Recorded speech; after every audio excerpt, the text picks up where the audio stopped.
Okay, so this is from your Oxford textbook.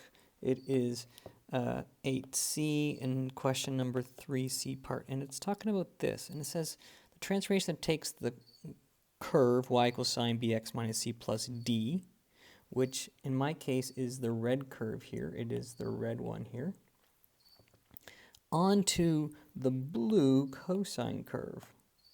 Okay, so I want the red curve onto the blue cosine curve. It's going to be a horizontal translation of k times the period to the left. So what happens is what it's saying, and it took me a long time to actually understand what this question was saying. It's like, if I'm going to take this red curve here, this red curve that's here, and if I'm going to shift it over so that it is directly on top of cosine, what's the shift going to be? And it wants to know in terms of k times the period.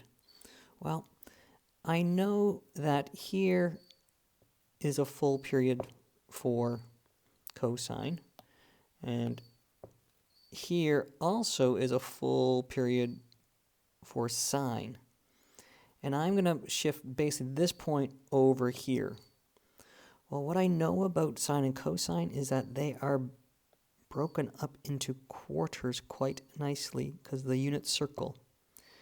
If I move, so one period is break up to 4 parts. So if I move this point over a quarter of the period, whatever the period is, it will shift, the sine will shift onto the cosine curve.